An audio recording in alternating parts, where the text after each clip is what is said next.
Hello बच्चों, कैसे हैं आप सभी। उम्मीद करता हूँ बहुत अच्छे से होंगे। अच्छे से ही रहें, ये हमेशा चाहूँगा। देखिए बच्चों, लास्ट जो टॉपिक हमने पढ़ा था वो था कॉमन बेस कॉन्फ़िगरेशन, उभयनिष्ठ आधार विन्यास। ये एक अच्छा पॉइंट था। शायद वीडियो लेंथ ज़्यादा हो गई थी और बीच में मैंने एक या दो कट भी ले लिए थे, मेरे को कहीं जाना पड़ा था। इस कारण मैं एक पॉइंट उसका भूल गया, धारा लाभ। तो वो अपन डिस्कस करेंगे। लेकिन आज एक नया टॉपिक चालू कर रहा हूँ मैं। वो है बच्चों कॉमन इमीटर कॉन्फ़िगरेशन। जिस तरीके से कॉमन बेस कॉन्फ़िगरेशन पढ़ा था वैसे ही कॉमन इमीटर कॉन्फ़िगरेशन पढ़ेंगे, उभयनिष्ठ उत्सर्जक विन्यास। ये लास्ट विन्यास हम पढ़ेंगे क्योंकि उभयनिष्ठ संग्राहक विन्यास हमारे कोर्स में भी नहीं है। तो कॉमन इमीटर कॉन्फ़िगरेशन को पढ़ते हैं, वीडियो चालू करता हूं। मैं हूं Prashant Maheshwari, fun with physics YouTube channel पर आप सभी का बहुत बहुत स्वागत है। मैं आप सभी का आभार प्रकट करना चाहूंगा कि आप इस चैनल को इतने अच्छे से सपोर्ट कर रहे हैं। थैंक यू बच्चों, thank you for all of this. Alright, तो टॉपिक अपने पास में है कॉमन इमीटर कॉन्फ़िगरेशन, उभयनिष्ठ उत्सर्जक विन्यास। इंग्लिश में बोलेंगे कॉमन इमीटर, सीई कॉन्फ़िगरेशन।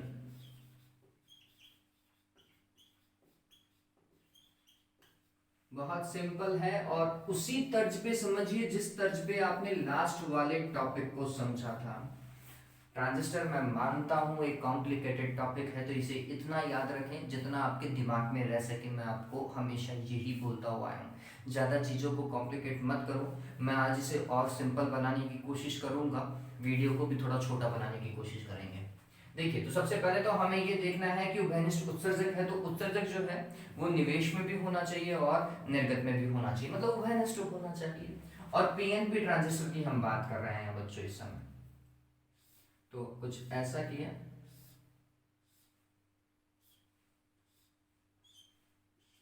ये जिसको हमें उभयनिष्ठ करना होता है उसे हम सबसे नीचे बना देते हैं, ठीक है। तो ये इमीटर, ये बेस और ये कलेक्टर।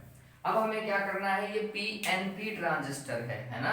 तो पीएनपी ट्रांजिस्टर में क्या करेंगे, तो हमने बोला ये पी, ये एन और ये पी, ठीक। तो धारा की दिशा दर्शाएंगे बेस और इमीटर के बीच में, ठीक है। ई और बी के बीच में दर्शाएंगे, और पॉजिटिव टू नेगेटिव, तो ये धारा की दिशा है ऐसे, ठीक है। P2N समझ में आ गया। तो ये आपका पीएनपी ट्रांजिस्टर हो गया। अब हमें क्या करना है, इस इमीटर को ग्राउंड कर देना है। ये दोनों में होना चाहिए, निवेश में भी होना चाहिए और निर्गत में भी होना चाहिए। चलिए, सबसे पहले अपन इधर धारा को नापेंगे निवेश में। तो आप समझिए कौन सा बेस है, बेस में जो धारा बहती है, आधार में जो धारा बहती है उसका परिमाण बहुत कम होता है।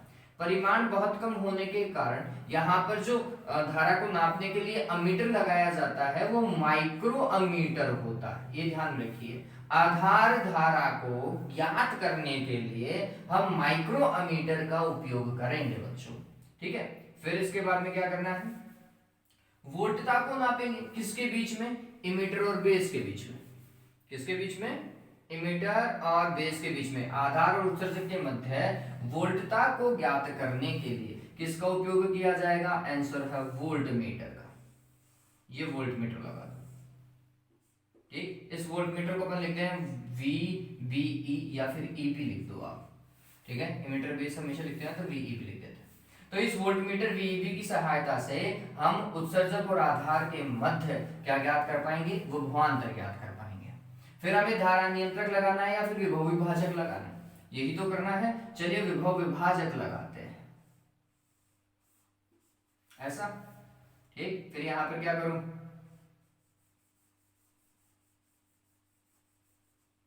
कुछ ऐसा करें क्या, समझ में आ रहा है ये, ठीक। ये बात ध्यान में रखना, ये तीर का निशान टच करना चाहिए, ठीक है, तभी जाके सर्किट कंप्लीट होगा। ये ऐसा बना दिया और फिर बैटरी लगाओ, यहां पर बैटरी आएगी इस तरफ, ठीक है। अब इस बैटरी की पोलरिटी बहुत इंपॉर्टेंट है, है ना, इसकी ध्रुवता बहुत इंपॉर्टेंट है। हम बोलते हैं कि इस तरफ वाला भाग अगर अभिनित होना चाहिए, अगर अभिनित होना चाहिए तो एन भाग को बैटरी का नेगेटिव मिलना चाहिए। ठीक है, तो ऑटोमेटिकली दूसरा भाग क्या हो जाएगा, पॉजिटिव हो जाएगा क्या। तो हमने बोला ये बैटरी वी बी बी है और इसका नेगेटिव इस तरफ है, पॉजिटिव इस तरफ। डन हो गया। धारा की दिशा देखिए, अगर इमीटर में ऐसा आ रही है तो फिर आधार से बाहर निकलेगी, तो ये आधार धारा की दिशा इस तरफ है, आई बी। ठीक है, ये बात हो गया काम इस तरफ का। इस वाले प्रतिरोध को आप आर लिख सकते हैं, है ना। अब प्रतिरोध नहीं, ये विभव विभाजक है। क्या है ये, मैं लिख देता हूं, लास्ट वाले वीडियो में शायद मैंने लिखा नहीं था। ये क्या है, विभव विभाजक, या फिर धारा नियंत्रक की तरह ये बिहेव करेगा। विभवांतर को चेंज करने के लिए हम R1 का उपयोग करते हैं। फिर यहां पर देखो संग्राहक वाले केस पर, इसको आगे ले जाओ। चलिए, संग्राहक धारा जो बहती है आप सभी को पता है किसमें बहती है बच्चों, मिली एम्पियर में बहती है। इसलिए यहां पर जो अमीटर लगने वाला है वो मिली अमीटर होना चाहिए। फिर संग्राहक और उत्सर्जक, संग्राहक और उत्सर्जक के मध्य विभवांतर को ज्ञात करने के लिए किसका उपयोग करते हैं, वोल्ट मीटर का। और ये कौन सा होगा, VCE, संग्राहक और उत्सर्जक। ठीक, फिर वापस से क्या करना है, हमें धारा नियंत्रक या फिर विभव विभाजक की सहायता लेनी है इस विभवांतर के विभिन्न मान देने के लिए। इसके विभिन्न मानों के लिए हम इस धारा का मान ज्ञात करेंगे, है ना, IC धारा का मान ज्ञात करेंगे। तो ये ऐसा, इधर बैटरी लगानी है, वो बैटरी की पोलैरिटी अभी देख लेते हैं कि कैसे लगाएंगे। ठीक है, तो हम बोलते हैं इस तरफ वाला पश्च बायसित होना चाहिए, पश्च बायसित होना चाहिए। तो ये P भाग है, तो इसे बैटरी का क्या मिलना चाहिए, नेगेटिव। P को बैटरी का नेगेटिव होना चाहिए, है ना, ऐसा। ठीक है, ये नेगेटिव और ये पॉजिटिव। और ये बैटरी कौन सी, VCC। ये विभव विभाजक कौन सा, R2। ठीक है, मेरे हिसाब से सारी चीजें आपको दिखाई दे रही होंगी। ओके, फिर ये धारा कौन सी है, आंसर है IC धारा। तो ये इधर से अगर इमीटर वाली प्रवेश कर रही है तो ये भी बाहर जानी चाहिए, ये भी बाहर जानी चाहिए, IC ऐसे बह रही है। आप देखेंगे IB और IC दोनों विपरीत दिशा में बह रही है, अलग अलग देखा जा रहा है कुल मिलाकर के। हाँ, तो ये हमारे पास में क्या हो गया है बच्चों, एक सर्किट डायग्राम मिल गया। सर्किट डायग्राम जैसे ही बन जाता है बच्चों, धारा की दिशा आप प्रदर्शित कर दीजिएगा। ये देखो, ये ऐसा प्रवेश करी तो ये IE आप ऐसा दर्शा सकते हैं, है ना। ठीक, तो धारा की दिशा हम प्रदर्शित कर चुके हैं। हमने ट्रांजिस्टर को देखा, बिल्कुल ट्रांजिस्टर सही। हमने वोल्टमीटर चेक किया, समांतर क्रम में लगे हुए हैं, बिल्कुल लगे हुए। हमने अमीटर को चेक किया कि एक मिली अमीटर है और एक माइक्रोमीटर है। हमने बैटरी की पोलैरिटी को चेक करना है कि ये अग्र अभिनित है तो ये बैटरी का नेगेटिव सिरा ही आना चाहिए N प्रकार के लिए, और ये पश्च अभिनित है तो P भाग को बैटरी का नेगेटिव मिलना चाहिए। इस तरीके से हमने सारी व्यवस्था को दर्शाया, कहीं कोई कमी नहीं छोड़नी है। ये हमारा सर्किट डायग्राम क्या हो गया बच्चों, कंप्लीट हो गया। ठीक है, एक बार के लिए मैं वीडियो का वो चेक कर लेता हूँ कि ये सही आ रहा है या नहीं बच्चों, उसके बाद में अपन आगे बढ़ते हैं। ओके, ठीक दिखाई दे रहा है और फोग नहीं दिखाई दे रहा। ऑलराइट, चलिए हाँ, काम करना चालू करते हैं। ओके, तो सबसे पहले हमें क्या करना है बच्चों, ये बताना है कि इमीटर जो है वो निवेश और निर्गत दोनों परिपथों में क्या होता है, उभयनिष्ठ होता है। हम परिपथ के बारे में सिंपली बताने की कोशिश कर रहे हैं। तो मैं लिख देता हूं सर्किट के बारे में कि उभयनिष्ठ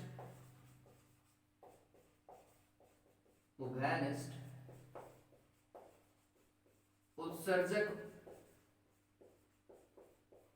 विन्यास में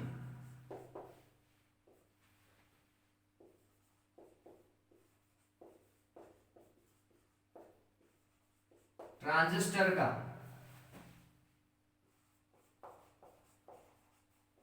उत्सर्जक निवेश तथा निर्गत परिपथ में क्या होता है बच्चों, उभयनिष्ठ होता है।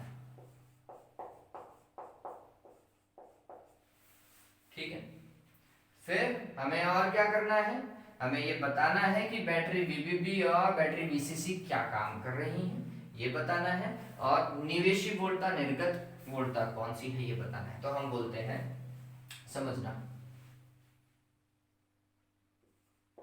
इसमें निवेशी वोल्टता के बारे में बोल रहा हूं, किसके बीच में है, आधार और उत्सर्जक के बीच में।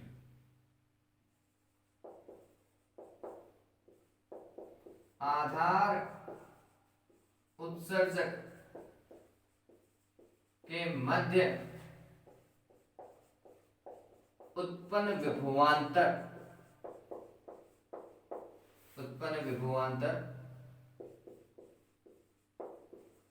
निवेशी वोल्टता।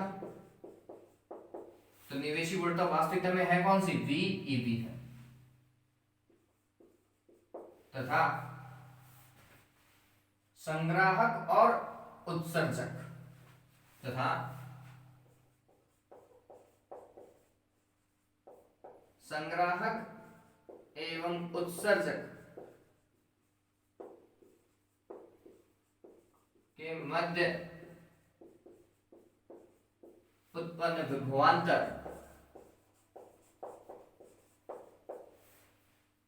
क्या, निर्गत वोल्टता कहलाती है। निर्गत वोल्टता कहलाती है। कुल मिलाकर के VCE निर्गत वोल्टता है। फिर आधार धारा कौन सी धारा होगी, निवेशी धारा। आधार धारा IB, निवेशी धारा, तथा संग्राहक धारा IC, संग्राहक धारा IC क्या कहलाएगी बच्चों, निर्गत धारा कहलाती है। ठीक है, हो गया इन दोनों का काम। फिर इन दोनों बैटरियों के बारे में बता दीजिए, बैटरी का गेम देख लेते हैं। ठीक, तो कौन सी है,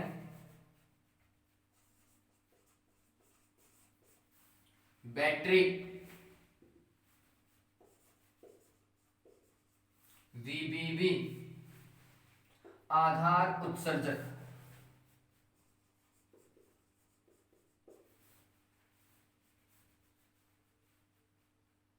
आधार उत्सर्जक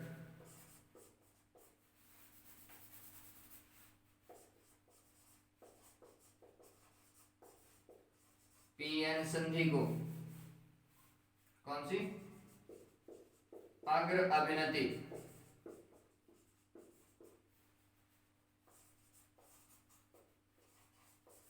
जबकि VCC निर्गत परिपथ को पश्च अभिनति,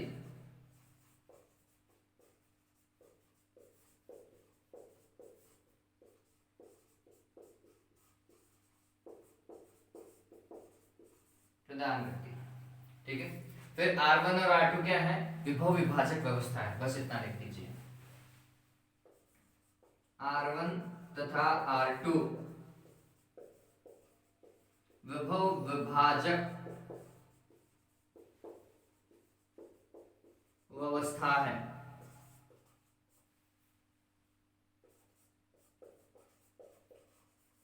वोल्टमीटर VEB की सहायता से निवेशी वोल्टता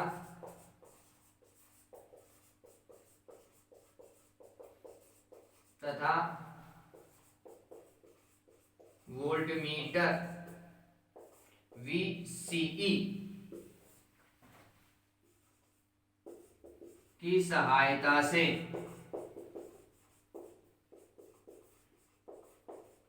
निर्गत वोल्टता का मापन किया जाता है। ठीक है, और धारा के बारे में लिख देते हैं कि माइक्रोमीटर की सहायता से आधार धारा या निवेशी धारा और मिलीमीटर की सहायता से संग्राहक धारा का मापन किया जाता है। माइक्रोमीटर की सहायता से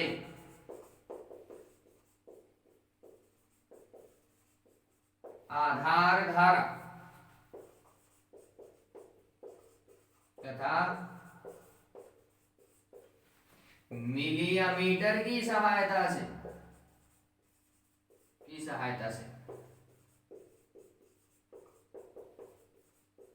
किसका बच्चों? उत्सर्जक नहीं, संग्राहक धारा, सॉरी।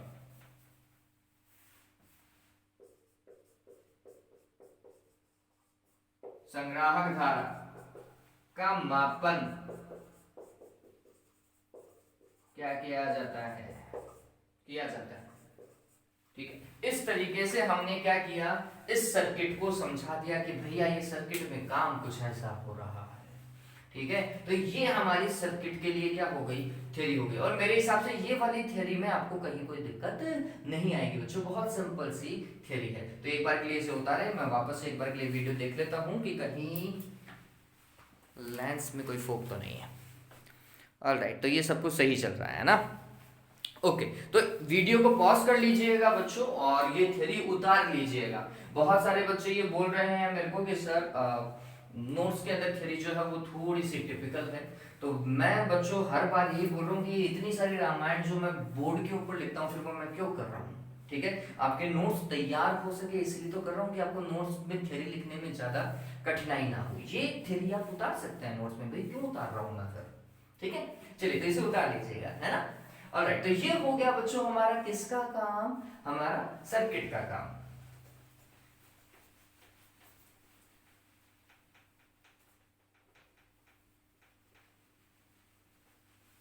अब हम किसकी बात करेंगे, अभिलाक्षणिक वक्र की, है ना? निवेशी अभिलाक्षणिक वक्र और निर्गत अभिलाक्षणिक वक्र, यही तो हमारा मेन टास्क है। और कब निवेशी अभिलाक्षणिक वक्र बनाएंगे, क्या कंडीशन है, किस किस के बीच में बनाएंगे, ये आपको पता होना चाहिए, है ना? तो यहाँ पे जल्दी से अगर सर्किट डायग्राम आपने बना लिया है बच्चों, तो मुझे ये बताओ कि निवेशी अभिलाक्षणिक वक्र में निवेशी वोल्टता और निवेशी धारा कौन सी है? थ्योरी में भी लिखा दिया है मैंने, अगर दिखाया है ना? देखिए, निवेशी परिपथ ये है, तो निवेशी वोल्टता तो VEB और निवेशी धारा IB, इनके बीच में जो ग्राफ बन रहा है वह ग्राफ हमारे लिए किसकी भांति कार्य करेगा? निवेशी अभिलाक्षणिक वक्र की भांति कार्य करेगा। कब? जब निर्गत वोल्टता VCE को क्या किया जाए, नियत किया जाए, स्थिर किया जाए। ठीक है, तो हम बोलते हैं कि निर्गत वोल्टता VCE को एक निश्चित मान पर रखते हुए या नियत रखते हुए निवेशी वोल्टता एवं निवेशी धारा के मध्य बनाया गया वक्र क्या कहलाता है बच्चों? निवेशी अभिलाक्षणिक वक्र कहलाता है। ठीक है ये बात? चलिए काम करते हैं। तो हमारे पास में नेक्स्ट टॉपिक जो आ रहा है वो है निवेशी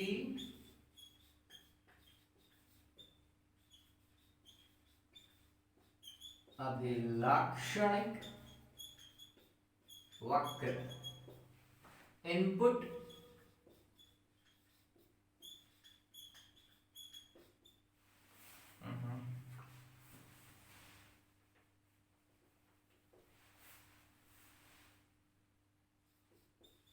कैरेक्टरिस्टिक्स कर्व।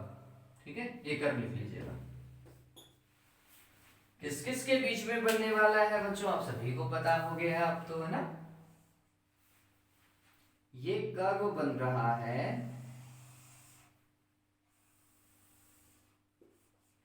निवेशी वोल्टता जो कि है VEB और निवेशी धारा जो कि है IB। IB किसमें प्रवाहित होती है? आंसर है माइक्रो एम्पियर में।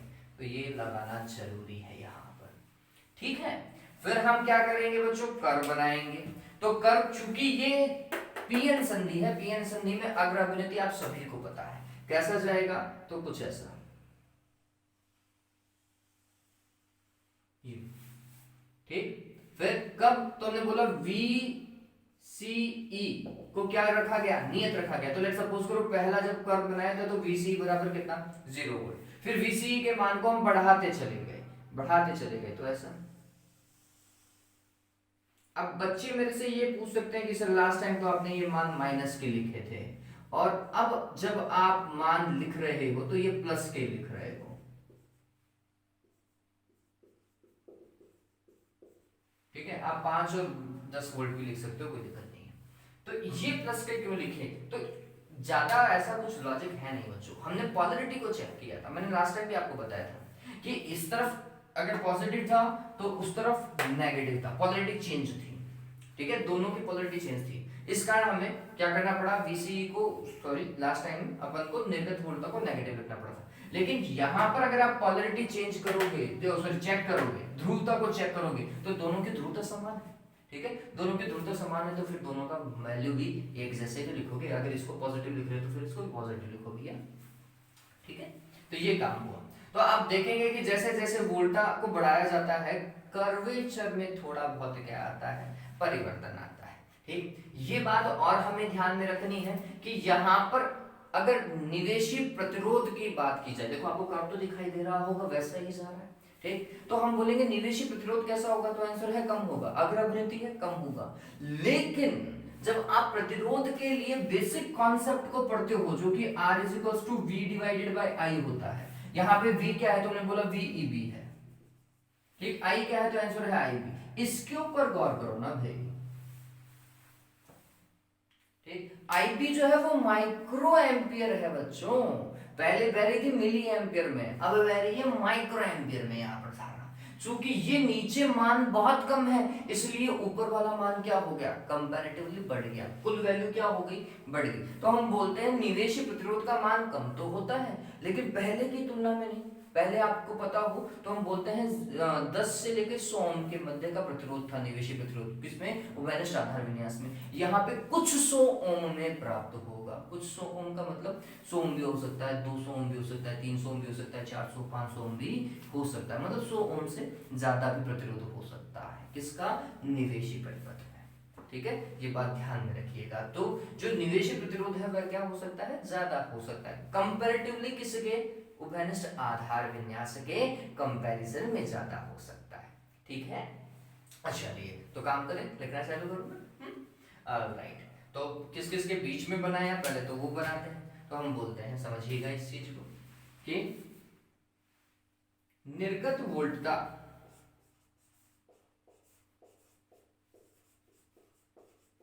वोल्टता VCE को नियत रखते हुए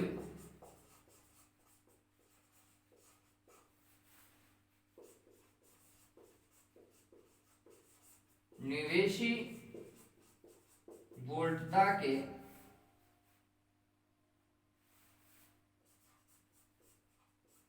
मानों में परिवर्तन के संगत निवेशी धारा में परिवर्तन, IB है ना, धारा में परिवर्तन के मध्य वक्र को ही निवेशी अभिलाक्षणिक वक्र कहते हैं।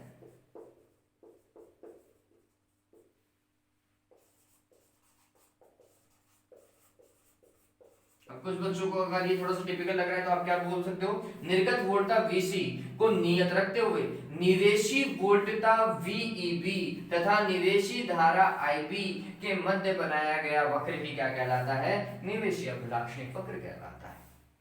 खत्म। ठीक है,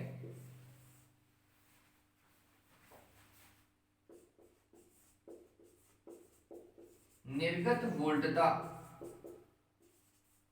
के मानों को परिवर्तित करने पर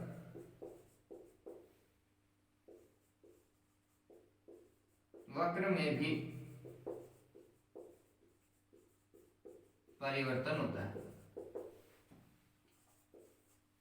ठीक है, ये और बता दिए कि अगर हम VCE का मान चेंज करेंगे तो फिर वक्र में भी हमें क्या देखने को मिलेगा, परिवर्तन देखने को मिलेगा।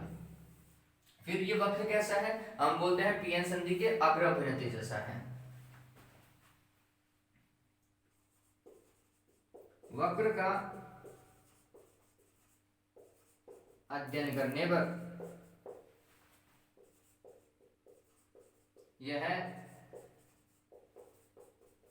प्राप्त होता है कि यह पीएन संधि के अग्र अभिनति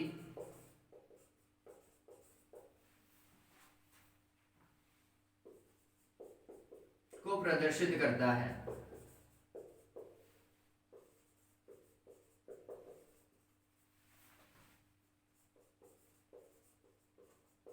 निवेशी वोल्टता का मान जब ट्रांजिस्टर की दहली वोल्टता से कम होता है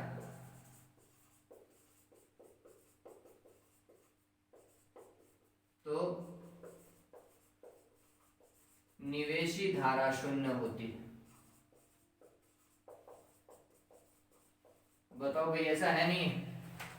हम बोलते हैं कि एक निश्चित वोल्टता तक किसी प्रकार की निवेशी धारा नहीं बह रही है, ठीक है, और एक निश्चित वोल्टता के बाद में धारा के मान में क्या आ रही है, बहुत वृद्धि भी हो जा रही। तो हम बोलते हैं कि जब निवेशी वोल्टता का मान दहली वोल्टता से कम होता है तब धारा का मान क्या होता है, लगभग शून्य होता है। आप ये लिख सकते हैं, निवेशी धारा का मान लगभग नगण्य होता है, ऐसा लिख लीजिएगा। शून्य की जगह लगभग नगण्य भी लिख दोगे तो भी कोई दिक्कत नहीं है, शून्य भी लिख दोगे तो भी कोई दिक्कत नहीं है, ठीक है। फिर इसके बाद में कौन सी दहली वोल्टता के बाद में, ट्रांजिस्टर की दहली वोल्टता के पश्चात निवेशी वोल्टता में अत्यंत परिवर्तन करने पर धारा के मान में क्या आती है, वृद्धि आती है, ठीक है। ये अपन को लिखना पड़ेगा। तो वहां के बाद में चलो मैं इसको थोड़ा सा चेंज कर देता हूं आपके लिए। धारा का मान अगर इसे एग्जैक्टली लिखें तो निवेशी धारा लगभग नगण्य होती है, ठीक है। अब यहां पे देखो, भगवान का रियाज है, दहली वोल्टता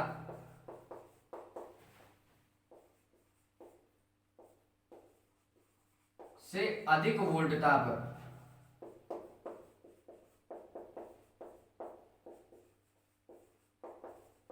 निवेशी धारा IB के मान में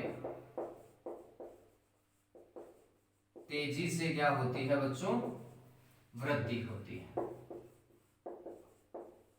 काम खत्म। तो ये हमने समझा दिया। अब इसके साथ में इसके निवेशी प्रतिरोध को भी समझा देंगे, ठीक है। तो निवेशी प्रतिरोध की कैलकुलेशन के लिए एक छोटी सी डेफिनेशन हमें लिखनी है, तो इतना आपको उतारना पड़ेगा। तो उसके बाद में निवेशी प्रतिरोध के बारे में अपन डिस्कस करते हैं। तो प्लीज वीडियो को पॉज कर लीजिएगा और उतार लीजिएगा, ठीक है।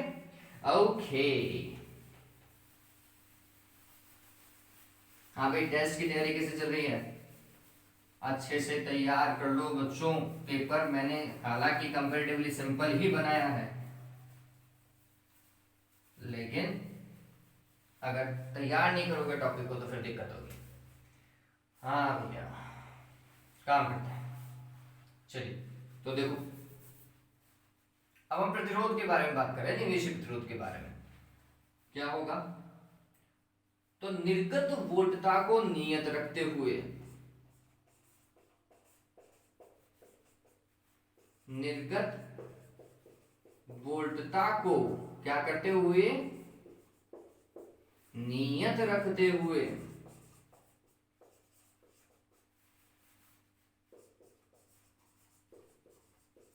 निवेशी वोल्टता VEB के मान में परिवर्तन तथा निवेशी धारा IB के मान में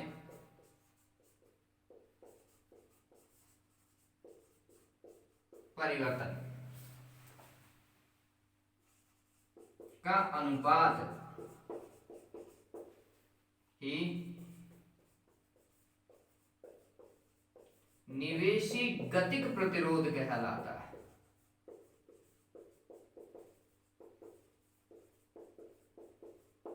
निवेशी गतिक प्रतिरोध कहलाता है। गतिक मतलब डायनेमिक, और आप परिवर्तन की जब भी बात करते हैं तब आपका जो वैल्यू होता है वो गतिक देखा जाता है, डायनेमिक देखा जाता है। लेकिन अगर परिवर्तन को हम नियत बोलते, सॉरी परिवर्तन नहीं बोले, एक नियत वोल्टता, निवेशी वोल्टता और एक नियत निवेशी धारा का उनका जो अनुपात होता है वो हम कह सकते हैं वो स्टैटिक वैल्यू होती है, वो एक स्थैतिक प्रतिरोध होगा। ठीक, तो अगर मेरे को स्थैतिक प्रतिरोध की बात करनी हो, एक निश्चित पॉइंट के ऊपर प्रतिरोध की बात करनी है, तो मैं लिखूंगा R = VEB divided by IB। ठीक है, ये क्या होगा, स्थैतिक होगा। आपने एक निश्चित मान लिया वोल्टता का और उस वोल्टता पे धारा का मान जो था उसका भाग लगा दिया। लेकिन जब आप गतिक की बात करते हैं, स्थैतिक की जगह गतिक की बात करते हैं, तो हम यहाँ पे वोल्टता में भी परिवर्तन की बात करते हैं और धारा में भी परिवर्तन की बात करते हैं। ये बात ध्यान में रखिए। ये बस एक छोटा सा अंतर है कि गतिक प्रतिरोध में परिवर्तन का अनुपात होता है, जबकि स्थैतिक परिवर्तन में एक निश्चित बिंदु पर वोल्टता और धारा का अनुपात होता है। तो हमने लिखना है R, चूंकि निवेशी इसलिए I, कॉमन इमीटर कॉन्फ़िगरेशन है इसलिए स्मॉल e लिख दो या कैपिटल E लिख दो, कोई दिक्कत नहीं।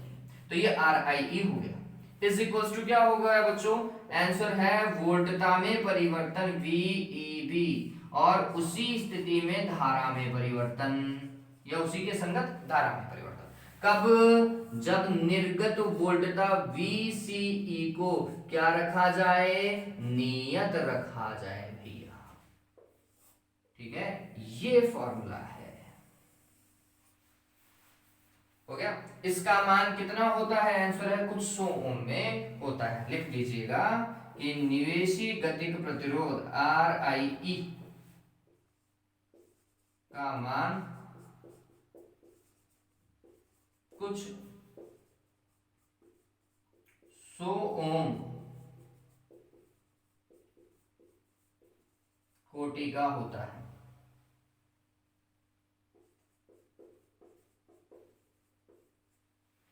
ठीक है, कुल मिलाकर के अगर हम उभयनिष्ठ आधार के निवेशी प्रतिरोध और उभयनिष्ठ उत्सर्जक के निवेशी प्रतिरोध की अगर तुलना करें तो हमें ये पता चलता है कि उभयनिष्ठ उत्सर्जक का निवेशी प्रतिरोध ज्यादा होता है, किससे, उभयनिष्ठ आधार के निवेशी प्रतिरोध से।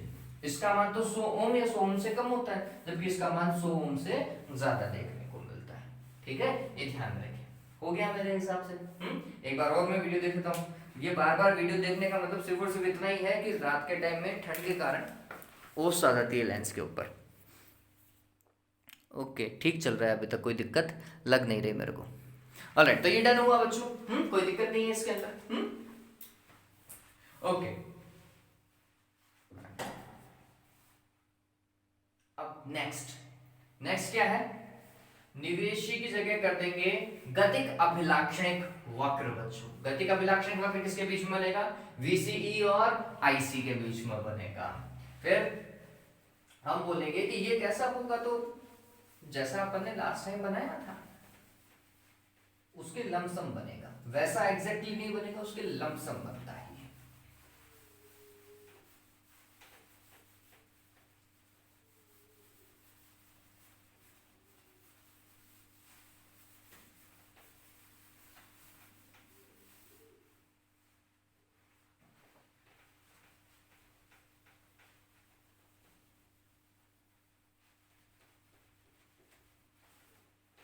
इसको मिटा देता हूं। इस बार किसको नियत रखेंगे? निवेशित धारा को। ट्रांजिस्टर एक ऐसा उपकरण है, करंट कंट्रोल्ड डिवाइस है, ये बात ध्यान में रखना।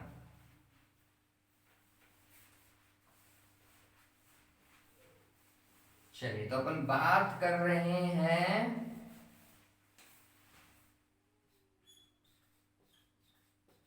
निर्गत अभिलाक्षणिक वक्र की, आउटपुट कैरेक्टरिस्टिक कर्व की।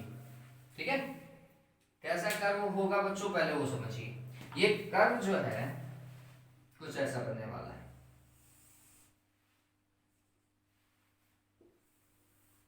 इस तरफ वोल्टा देखिए, गति के निर्गत के लिए वोल्टा है कौन सी? VCE।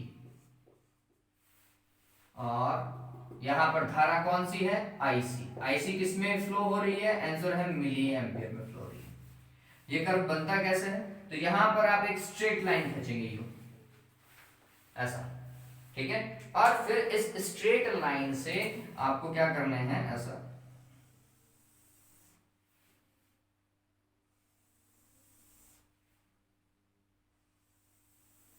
आप देखेंगे कि ये थोड़ी सी ऊपर जाती हुई है कंपैरेटिवली, उसमें लगभग समांतर आ रही थी, इसमें थोड़ी सी क्या आ रही है?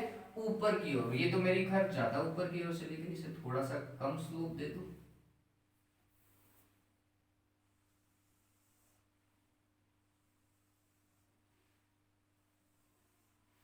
लेकिन थोड़ा सा ऊपर की ओर है, ये बिल्कुल समांतर नहीं है ना, थोड़ा बहुत धारा में परिवर्तन देखने को मिलेगा। ये कब? तो ये सारे ग्राफ कब मिले? इतने सारे ग्राफ कब मिले? हम बोलते हैं निवेशी धारा को हमें क्या करना पड़ता है? नियत करना पड़ता है। तो हमने बोला कि ये पहला वाला ग्राफ तब मिला जब हमने निवेशी धारा को कितना बनाया था? 0 बनाया था। फिर निवेशी धारा के मान को चेंज करते गए, वैसे वैसे इन धाराओं के मान में भी परिवर्तन आता गया। निवेशी धारा का मान ये IB1 लिख लेता हूं मैं, ये IB2 लिख लेता हूं, ये IB3 लिख लिया, ये IB4 लिख लिया, ये IB5 लिख लिया। ठीक है, जैसे जैसे निवेशी धारा के मान में वृद्धि होती गई, हमें पता चला कि जो निर्गत धारा है उसके संगत उसमें भी क्या होती गई? वृद्धि होती गई। ठीक है, निवेशी धारा का मान बढ़ाया तो निर्गत धारा के मान में भी क्या हुई? वृद्धि हुई। अब यहाँ पर क्या हमें समझना है या क्या हमारे लिए इंपॉर्टेंट है बच्चों, ये आपको लास्ट टाइम भी पता होगा, मैंने लास्ट टाइम भी बताया था कि एक चीज कॉमन है। क्या भाई? कि जो आपका वोल्टता वाला अक्ष है, VCE अक्ष, और निवेशी धारा बराबर 0 जब हो, तो वो जो कर्व है, इनके मध्य का जो भाग है, इस भाग को हम बच्चों अंतक क्षेत्र बोलते हैं। कौन सा क्षेत्र बोलते हैं इस भाग को? ये ध्यान में रखने लायक भाग है। कौन सा? अंतक क्षेत्र, कट ऑफ रीजन। क्यों? क्योंकि यहाँ पे निवेशी धारा IB का मान 0, इसके संगत देखेंगे तो निर्गत धारा का मान 0 तो नहीं है, क्योंकि आप कर देखोगे तो निर्गत धारा का मान कुछ ना कुछ तो प्राप्त हो रहा है, लेकिन बहुत कम है।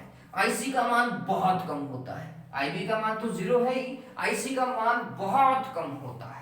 ठीक है, क्यों कम होता है? आंसर है ये पश्च अवनति वाला केस है, और बहुसंख्यक आवेशवाहकों के कारण धारा नहीं बह रही है इस केस में, इसमें अल्पसंख्यक आवेशवाहकों के कारण धारा बह रही है। ठीक, तो ये अल्पसंख्यक आवेशवाहकों के कारण बहने वाली अत्यल्प धारा है। ठीक, तो IC का मान बहुत कम, IB का मान 0 है, IE जो उत्सर्जक धारा है उसका मान भी बहुत कम होगा, अत्यल्प होगा। ये तीनों धाराएं लगभग नगण्य हैं, लगभग 0 के निकट है, इसलिए हम बोलते हैं कि धारा बहे ना बहे सब एक बराबर जैसा है।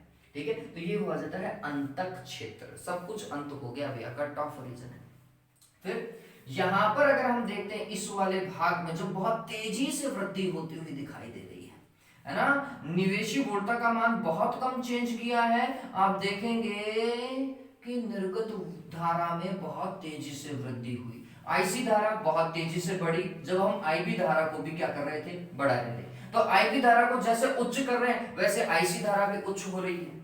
IB उच्च है, IC उच्च है, तो IE भी क्या होगी? उच्च ही होगी भैया, है ना। IE बराबर क्या होता है? IB प्लस IC होता है, नहीं होता है? तो हम बोलते हैं ये अधिकतम बह रही है, ये अधिकतम बह रही है, तो उस स्थिति में ये भी तो अधिकतम होगी। ठीक, तो अगर ये अपने अधिकतम मान को टच कर रही है तो उस स्थिति में ये भी अपने अधिकतम मान को टच करेगी, और अगर ये दोनों अधिकतम है तो ऑटोमेटिकली ये भी अधिकतम होनी चाहिए, क्योंकि ये अधिकतम होगी तभी इन दोनों का अस्तित्व है। ठीक है, तो ये बात ध्यान में रखिएगा। तो हम बोलेंगे कि इस पर्टिकुलर रीजन के अंदर धारा का मान बहुत तेजी से बढ़ जाता है। ठीक, तो ये वाला जो रीजन है ना बच्चों,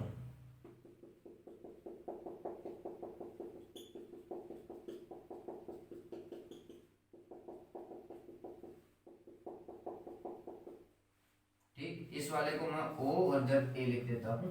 तो OA तथा IC अक्ष के मध्य का जो वक्र है ये बच्चों संतृप्त क्षेत्र है, इसे संतृप्त लिख रहे हैं।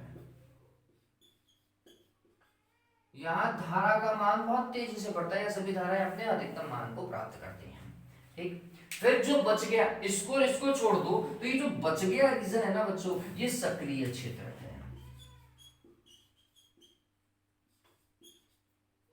सक्रिय क्षेत्र, ठीक है, सक्रिय क्षेत्र के अंदर हम देखते हैं कि आईपी के मान को चेंज करने पर आईसी का मान भी हमें चेंज प्रतीत होता है। आईपी का हर एक मान चेंज किया, उसकी संगत आईसी का मान चेंज हुआ, मतलब निवेशी धारा को चेंज किया तो निर्गत धारा में भी हमें क्या देखने को मिला, परिवर्तन देखने को मिला। तो ये सक्रिय क्षेत्र हुआ जिसमें हमें ट्रांजिस्टर को ऑपरेट करवाना है, किसके रूप में, एम्पलीफायर के रूप में। ठीक है, तो अब हमें यही चीजें सारी लिखनी है, यही चीजें लिखनी है। हम यही बोलेंगे कि जब आईबी निवेशी धारा का मान शून्य होता है, निर्गत वोल्टता का मान शून्य होता है, तब आईसी भी शून्य होता है, ये ठीक है।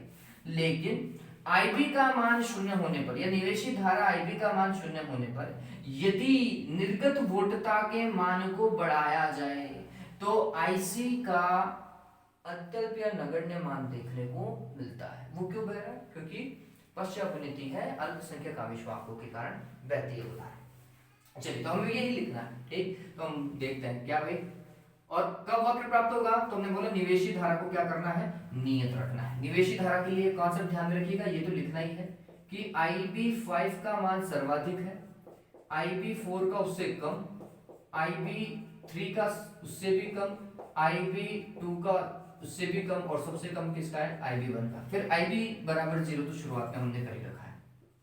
ठीक है, चलिए तो काम कर लेते हैं। हमने लिखना है क्या भाई, निवेशी धारा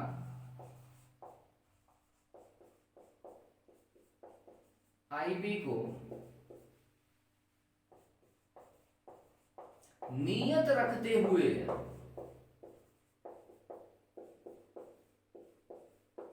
निर्गत वोल्टता VCE तथा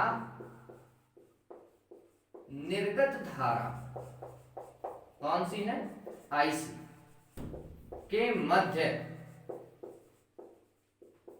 वक्र को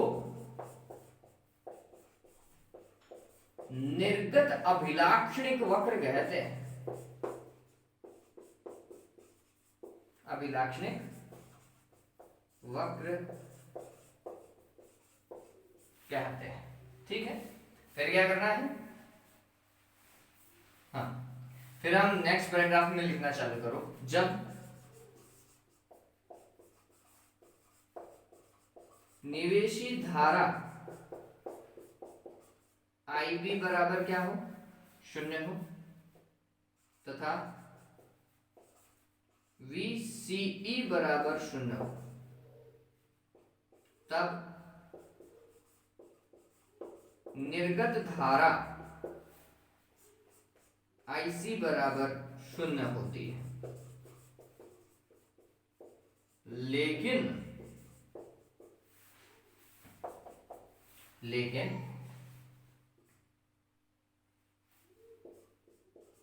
IB बराबर 0 पर निर्गत वोल्टता के अशून्य मानों हेतु, निर्गत वोल्टता के अशून्य मान मतलब निर्गत वोल्टता को आप बढ़ा रहे हो, 0 से आप बढ़ा रहे हो, 1 2 3 4 5 6 कर रहे हो। ठीक है, अशून्य मानों हेतु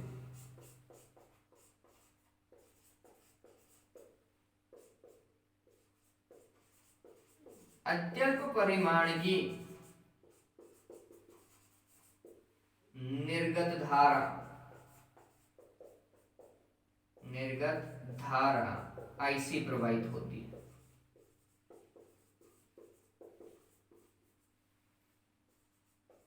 यह है धारा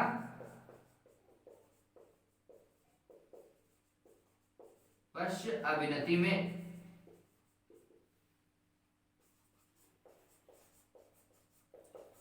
अल्पसंख्यक आवेशवाहकों के कारण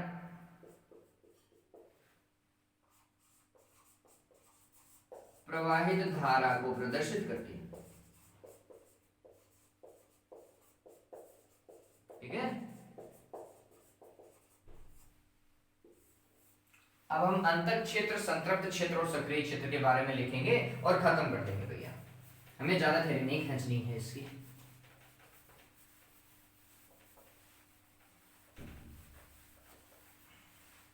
क्या करेंगे,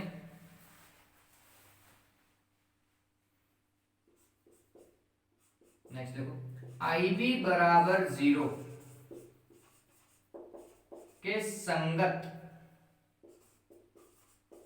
वक्र तथा VCE अक्ष के मध्य का क्षेत्र अंतक क्षेत्र को प्रदर्शित करता है।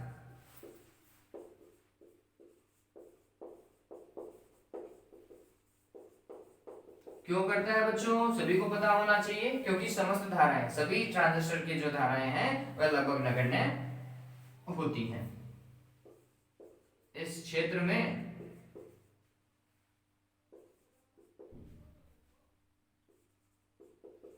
ट्रांजिस्टर की सभी धाराएं, कौन कौन सी, ब्रैकेट में लिख दो, IB, IC तथा IE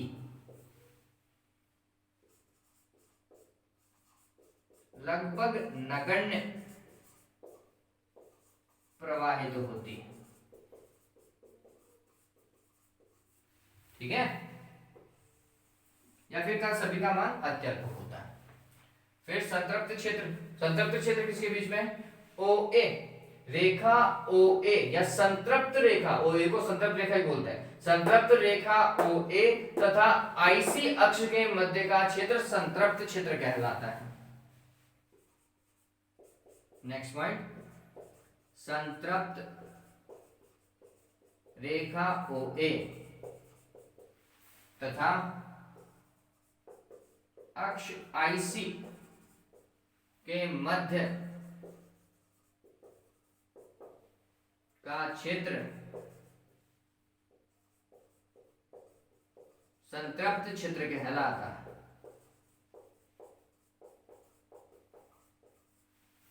ठीक है, क्योंकि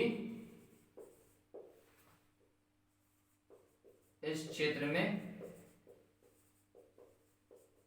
बहने वाली समस्त ट्रांजिस्टर धाराओं का मान क्या होता है, अधिकतम होता है।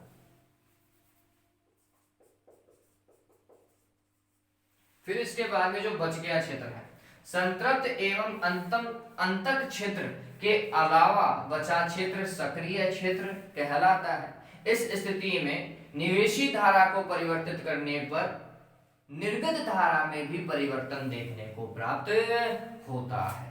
ठीक है, इतना आपको काम करना है और ये आपका क्या हुआ, निर्गत अभिलाक्षणिक वक्र कंप्लीट हुआ।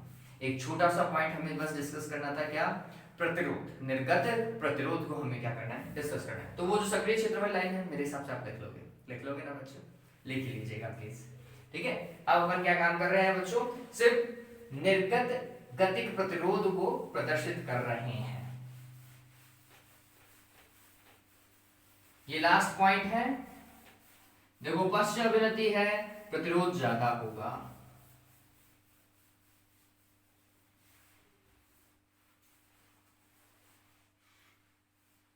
अब कैसे करना है वो देखिए। तो हमने लिखना है, ये कब प्राप्त होगा, निवेशी धारा को नियत रखते हुए। ठीक है, नियत निवेशी धारा आईबी पर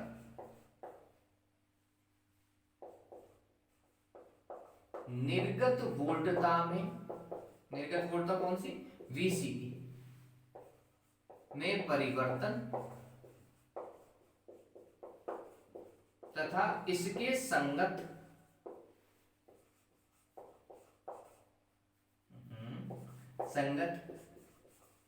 निर्गत धारा में परिवर्तन, और निर्गत धारा कौन सी, IC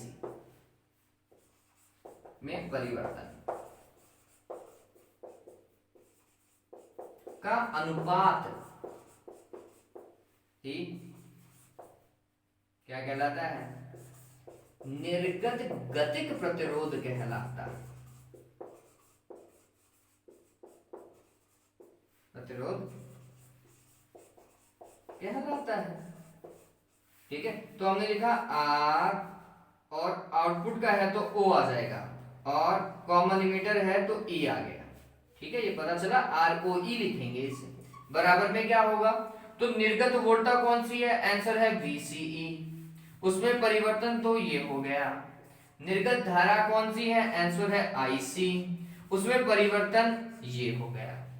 ठीक है, तो ये पता चला इन दोनों का अनुपात कब, जब निवेशी धारा IB बराबर क्या हो बच्चों, नियत हो। ठीक, ये हो गया क्या, आउटपुट रेजिस्टेंस। इसका मान कुछ किलो ओम में प्राप्त होता है, 10, 20, 30, 40, 50, 60, 70, ऐसा कुछ किलो ओम के अंदर प्राप्त होता है। तो हम बोलते हैं इसका मान कुछ किलो ओम कोटि का होता है, कोटि का होता है। ठीक है, ये ध्यान में रखिएगा। तो कुल मिलाकर के इस तरीके से हम काम करने वाले हैं। ये इतना ही था मेरे हिसाब से। आपको दिक्कत नहीं होनी चाहिए। सर्किट डायग्राम जिस तरीके से मैंने समझाया है, आपको ये आसानी से समझ में आ गया होगा। कॉमन इमीटर को थोड़ा सा ज़्यादा गौर कीजिएगा, क्योंकि NCERT का भी ये एक भाग है। और ऊपर से जब हम एम्पलीफायर पढ़ेंगे, जो कि हमारा नेक्स्ट वीडियो का टॉपिक है, वहाँ पर ये आने वाला है। नेक्स्ट वीडियो को क्लियर करने से पहले मैं आपको धारा लाभ भी बता दूंगा। तो धारा लाभ कौन से केस में, उभयनिष्ठ आधार के केस में और उभयनिष्ठ उत्सर्जक के केस में हम धारा लाभ को पढ़ेंगे। उसके बाद में हम एम्पलीफायर की ओर मूव करेंगे। ठीक है, चलिए आज के लिए बच्चों सिर्फ इतना ही है। उम्मीद करता हूँ ये चीज आपको समझ में आई होगी, ये वक्र आपको थोड़ा समझ में आ गया होगा बच्चों। इसे थोड़ा सा गौर कर लीजिएगा प्लीज। ठीक, आज के लिए इतना ही। Have a good day, take care.